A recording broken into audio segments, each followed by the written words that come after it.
Good afternoon. My name is Jim Conlan, and welcome to the latest edition of our Cult Classics rugby documentary, where we look at global rugby legends in what we call our new document series, My Life in Rugby. And we've spoken to prominent members throughout the Southern Hemisphere, from the countries of South Africa, New Zealand, Australia, Argentina, and then from countries then in the Northern Hemisphere, France, England, Ireland, Wales, Scotland, and Italy. And our guest today is promptly known. He's a legendary status, especially in Leinster in terms of club rugby, in terms of his provincial career. He was born in New Zealand. Through his ancestral roots, he represented Fiji, and he went to the 2003 World Cup, and he was capped with Scotland. He also played in Australia, a prominent member for the Auckland between 03 and 07, and obviously then he was the Blues 05 and 08, but most of the time we remember him for those 4 European Cup wins, the last one which he captained himself and kicked the winning penalty in his final year with Leinster. With Leinster in total, he made over 185 appearances, scored 706 points. In his time in Auckland, 54 appearances, 212 points. In his time then in Blues between 05 and 08, 44 appearances, 208 points. The one and only Isa Nacewa. Isa, first of all, do you miss Ireland? Man, I miss Ireland every day. I won't lie. I've got so many of my good friends still live in Ireland to this day. Obviously Irish, born and raised in sort of Dublin and Leinster and around the country. So I'm in regular contact with them daily. A lot of crack goes on in the WhatsApp groups, and a lot of slagging and a lot of banter that just hasn't stopped really. So look, I had such a memorable time in Ireland that, it's my home away from home. So, yeah, I miss the place dearly. And Isa, in terms of that decision, first of all, coming to Ireland, you probably got offers from France, I imagine, and most Australian and New Zealand and South African players. Probably the first choice would be France, then maybe England, and then maybe Ireland as a third option.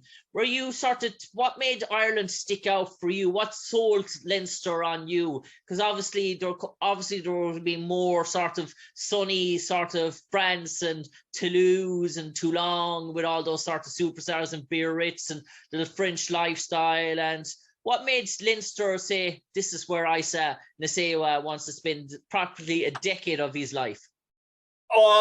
Single-handedly say Michael Cheika. Michael Cheika convinced me to come.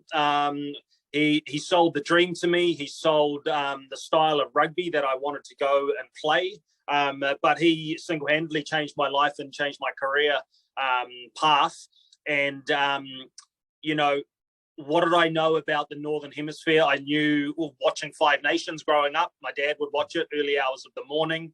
I didn't really know the structure or the shape of the competitions in Europe, but I did know that I was going to play with a Shane Horgan, Gervin Dempsey, Brian O'Driscoll, Gordon Darcy. And then I did know Chris Whitaker, who was the halfback from the Waratahs that was up in Leinster at the time. So, when I thought about, the French language barrier, my wife never being to Europe, understanding, what Czechs was trying to do with Leinster, when you get the dream of going to play with that quality of player, it was sort of an easy decision, really. There were other offers on the table, but for me, Czechs changed my life and my direction. Other thing is I had Irish friends that were in my club in Auckland, and lo and behold, I hadn't even heard of Leinster until Eddie Devitt, who used to own Devitt's pub in the city, and then still owns the Two Sisters over in Terenure.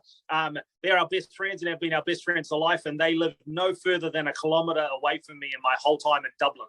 So they're our Irish family that we still talk to every week. Also, I've got 4 kids, they've got 4 kids, and we've sort of grown up side by side, and we all moved back to Dublin at the same time in 2008. Their wedding was 7 days after I arrived into Ireland in 2008. 7 days later, I was at an Irish wedding in the Wicklow Mountains. So, we just followed paths and grew a family side by side with one another.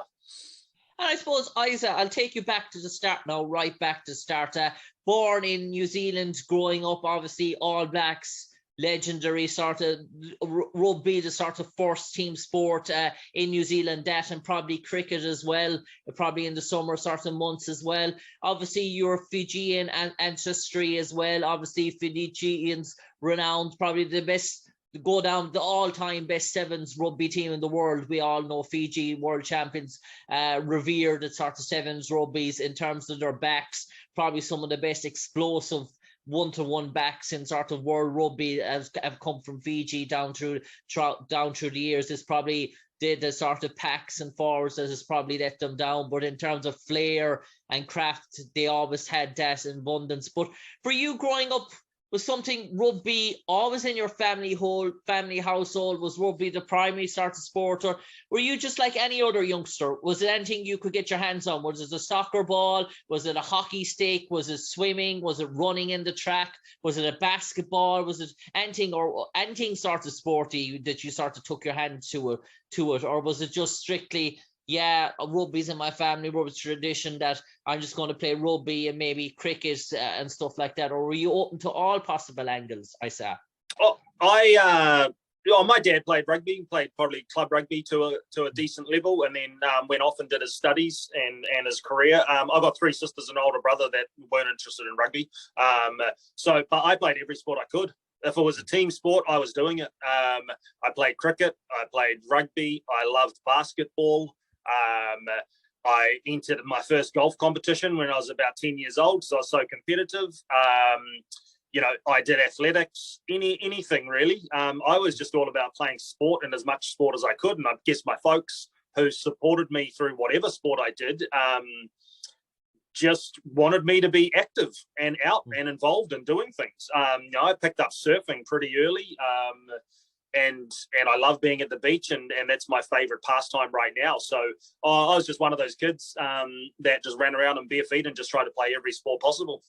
Yeah, and Isa, in terms of education and in terms of the importance of that, because as we know, rugby in terms of professionalism, it was the mid-90s when it turned professionalism, in terms that so many sort of parents and households they obviously weren't sort of aware of the lucrative money that came with rugby, and that came later down through the years. Obviously, it's still not in the same cycles and what a footballer would get or a soccer player would get, but there was always sense of a background that your parents said to you when rugby began to start to take off for you. Listen, I say this might end tomorrow with one sort of injury. You need to think what you're going to do to be able to support your family or your wife or your girlfriend at that time if something happened to you. And did you always feel that you needed to have something else aside from rugby to depend on if the professional dream didn't come to pass?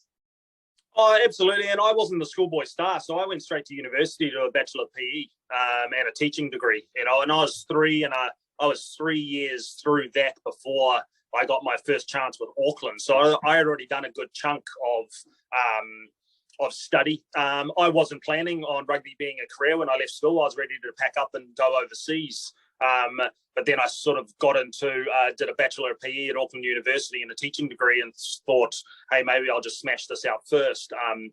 Then rugby came on and took over, and it wasn't until I was about 22, 23 that it actually became serious.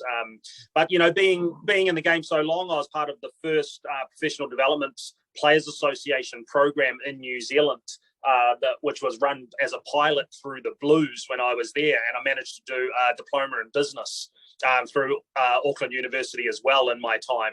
I did that along with 6 other players, so I always knew that I needed something. I wasn't quite sure what it was going to be. Have any of those qualifications made use for me in life after rugby? Well, I don't know, maybe not, but it's still something that I did complete, and I was probably better off for it. So, I'm a firm believer that professional rugby players need a positive distraction. And I call it that because it can be family and kids. It can be, being the best parent you can be. It could be business, study, mentorship. If you're doing something outside of rugby, it'll help your performance on the field because you're not consumed by rugby 24 hours a day and you don't get that burnout. So I'm a firm believer in that and still sort of promote it as much as I can. Isaiah, I want to touch on, I know which is a difficult subject for you probably to discuss, but it's important to discuss because in terms of that, because you could have easily been wearing the green shirts, you could have easily been wearing the black shirt throughout your time in your career. But at a young age, you opted to represent Fiji. You went to the 2003 World Cup with them, and you got capped. You came on against Scotland, but obviously then you felt that that wasn't the right sort of path for you, or sort of things weren't working out with sort of Fiji in terms of your sort of own aspirations. And World Rugby decided once you were part of a World Cup, that was it, even if you came on for 5 or so 10 minutes, because you could have easily qualified, if I'm correct, if you hadn't played in that World Cup like CJ Stander did, playing for Ireland, which other people have played for Ireland, for Van der Vlier and sort of stuff like that, because you would have met the residency rule in Ireland. And even before that, probably opportunities with New Zealand came about. So is that probably something that you sort of look back in and said, if I had known more, I would have probably have held off? Or did you feel that the possibility of going to a World Cup with Fiji at the time, so young, was so exciting that it was something that you couldn't really say no to? Oh man, like no bitter feelings about any of it anymore. It happened so long that's long gone. Like it's not even a passing thought. Like you make decisions, and you make decisions at a time. Did I know all the ramifications at the time? No. Did it give me 10 of the best years of my life in rugby being at Leinster? Absolutely. So look, there's no hard feelings behind anything. It's just a different time, and rugby changed. You know, it's easy to say, oh yeah, but I was capped. Maybe I could have been an All Black. Yeah, you got to fucking get picked. You know, everything happens for a reason. Just like, could I play in the green jersey? Might have made the residency rule, but then you got to get picked. So look, my career just took the path that it did, and I'm super grateful for pretty much good crux of 10 years in Ireland. That's the way I look at it, and I wouldn't have changed it for anything.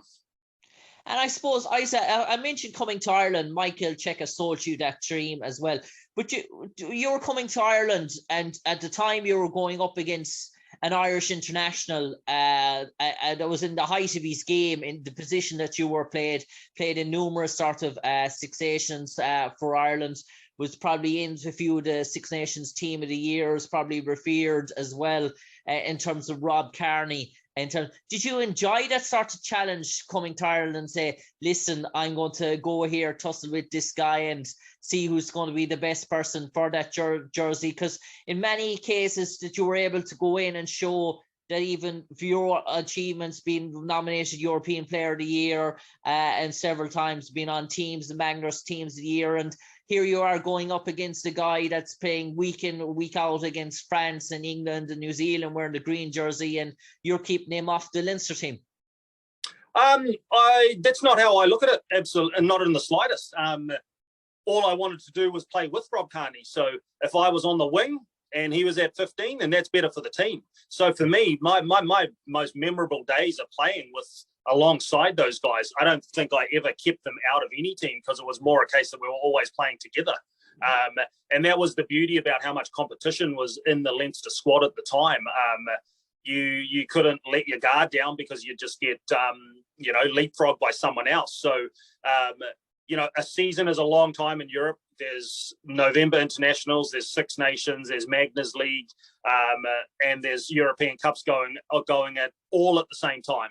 So it's a long season that needs to be planned out pretty impeccably to win trophies, and you only do that via a squad. So, look, I did whatever's possible to help the team first and foremost, and then did whatever's necessary to win. That's healthy competition. That's how successful teams win trophies. Yeah, and Isaac, you would have been in Australia playing for Auckland at the time, playing for Blues in the past. You would have known all about derbies and derby experiences. But anything ever prepare you for the Leinster-Munster derby, going down to Thomond Park, those sort of crunch provincial encounters, and then obviously Munster coming up then to Lansdowne to take on Leinster as well? Did you start? What were your experience of the first memories of your first derby game, sort of big Heineken Cup game when Leinster and Munster clashed? foes with all the internationals on the field. You think, wow, this is sort of something special. This is the real sort of two powerhouses of Irish rugby, and the bitterness between the Leinster and Munster fans obviously made that sort of rivalry even special. Although Leinster and Connacht and Ulster have their own evidence to them, but there's nothing like a Leinster-Munster sort of derby. There's nothing can prepare you for that. If you didn't grow up in the Leinster or Munster region or any of the provinces with Connacht and Ulster, if you didn't grow up there, you would have no real understanding of the fierce rivalry. So did I understand it? No way. Did I come to love it? Absolutely. Best games of the season. Hate them to death, but respect them to death also. That's the beauty of true rivalry that's still evident in sport, and especially professional sport. So you learn to love those. Do I like going to those stadiums to play? Yes and no.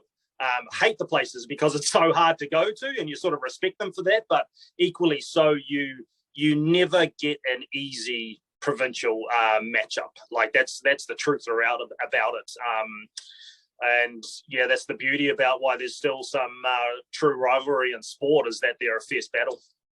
And Isa, when you came back to New Zealand and taking those years, 2013, 2015, initially went into commentary, you initially went back to coaching. Did you ever expect to come back to Ireland again, the second sort of coming, or was that something completely freak out of the norm, really? Yeah, absolutely, completely out of the norm. Like I had no plans to take 2 years off and then to return to rugby. I was well and truly done and dusted. It was just down to a fate of phone call between the likes of Shane Jennings, Ronan O'Donnell, and Matt O'Connor at the time, who was the head coach. And it's funny how quickly, things just aligned. And the next thing you know, I was shipping a container back to Ireland and heading back over with my wife and 3 girls. I knew what I was going back to, so it wasn't really a hard decision. Sure, I had to work hard physically to get back in shape or to stay in shape and get better to rugby mode, but it was all just a journey that was awesome, and I knew what I was going back to, and I couldn't wait once the opportunity arose. Yeah, and Isa, that final Heineken Cup victory on the field after full time, sitting there with family, with sort of loved ones, knowing that this was probably your last time representing Leinster in European competition, kicking the winning penalty, captaining the sort of team. Did it always feel that almost the stars had aligned for you at that sort of moment? Or was there always moments that you were, at that day, you were fit to nearly cry, just tears of emotion, that this is such a high moment of your life, really, in terms of what you had done, what you achieved, and here's everything now, and achieving this, captaining the team, but the winning penalty, it almost felt that day everything was sort of falling into place for you. Was there ever a better day in your rugby career than that day for you? It was a good day, but to be honest, we had Munster the following week. So look, you mentioned all those things. I was like, hey, I just got to get the body right for next week. It's great to win Europe, but it's always a strange feeling when you've still got a competition the following week. So it was great to win. It was a great day. My brother and my dad flew all the way over from New Zealand. But I was on to the next job, to be honest, Jim. We had Munster in the RDS, which is probably one of my favourite games ever, because the Munster match got moved to the Aviva Stadium. But for once, we were doing a semi-final at the RDS against Munster, and I only lasted 40 minutes that game. But to me, that was a special game. That was my last time I got to play on the RDS. So that would have been more emotional. I would have had more emotional feelings that day than I did after winning Europe in Bilbao. Okay. And Isa, lastly from me to you, 2 quick questions. First of all, if you'd explain Brian O'Driscoll in terms of one word as a person rather than a rugby player, what would that sort of word come across to you? What would describe Drico? Inspiration. Inspiration. He is remarkable. I've got the utmost respect for someone such as Drico, who has been there and done that, and who's been there, done that, and some, and so many more things in business and all walks of life.